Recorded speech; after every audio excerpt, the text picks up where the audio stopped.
नमस्कार दोस्तों, बहुत बहुत स्वागत है अंकुर एजुकेशन सेंटर में। दोस्तों आज इस वीडियो में हम लोग गियर में मॉड्यूल का एक्चुअली रोल क्या होता है उसके बारे में समझेंगे। तो दोस्तों वीडियो बहुत जानदार होने वाला है, आप वीडियो को अंत तक देखते रहिएगा, वीडियो को स्किप मत कीजिएगा। तो चलिए हम लोग वीडियो को स्टार्ट करते हैं।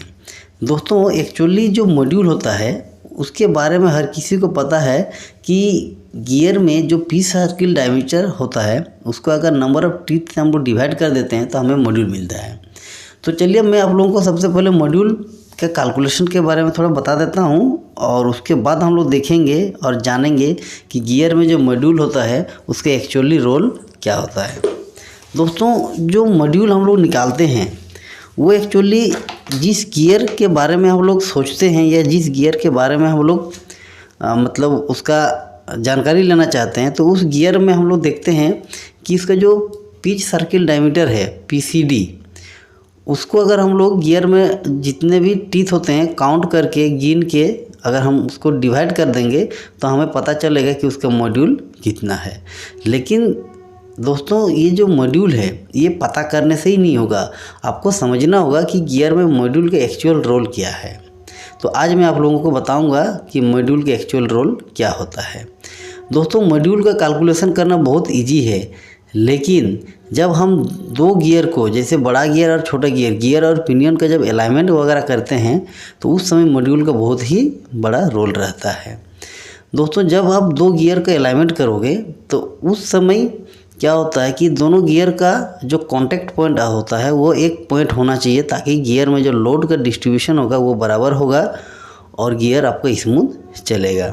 तो जब हम लोग दो गियर को अलाइनमेंट करते हैं तो उन दो गियर में जो मॉड्यूल होता है वो सेम होना चाहिए और सेम होने के वजह से जब दोनों गियर एक दूसरे से इंगेज करता है, एक दूसरे से मेश करता है रोटेट करने के लिए, उस समय क्या होता है कि दोनों का जो कांटेक्ट पॉइंट होता है वो एक ही पॉइंट होता है जिसको हम लोग पिच पॉइंट कहते हैं। ये मॉड्यूल का मतलब बहुत बड़ा रोल है, मतलब दोनों गियर में मॉड्यूल सेम होने की वजह से ही होता है। अगर दोनों गियर में मॉड्यूल सेम नहीं होगा तो उनका जो पिच पॉइंट है, कांटेक्ट पॉइंट है, वो एक ही पॉइंट पर नहीं बन पाएगा और लोड का डिस्ट्रीब्यूशन नहीं होगा और गियर बहुत जल्दी ब्रेक हो जाएगा, उसका टीथ जो है टूट जाएगा। तो इस तरह से दोस्तों जब भी कोई गियर में मॉड्यूल का बात आता है तो बस उसका कैलकुलेशन करना ही काफ़ी नहीं है, आपको समझना होगा कि मॉड्यूल के एक्चुअल रोल क्या होता है गियर में। चाहे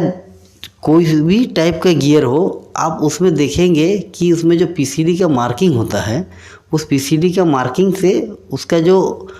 टॉप होता है गियर टीथ का, उसका जो डिस्टेंस है जिसको हम लोग एडेंडम बोलते हैं, उसको अगर आप मेजर कर लोगे तो पता चलेगा कि उसका मॉड्यूल कितना है। तो उसी तरह से आप दो गियर को जब अलाइनमेंट करोगे, दोनों गियर का मॉड्यूल आप पता करके अलाइनमेंट करेंगे और दोनों का मॉड्यूल वाला पॉइंट को एक साथ मिला दोगे तो वो उसका पिच पॉइंट बन जाएगा, कॉन्टैक्ट पॉइंट बन जाएगा और आपका अलाइनमेंट भी सही रहेगा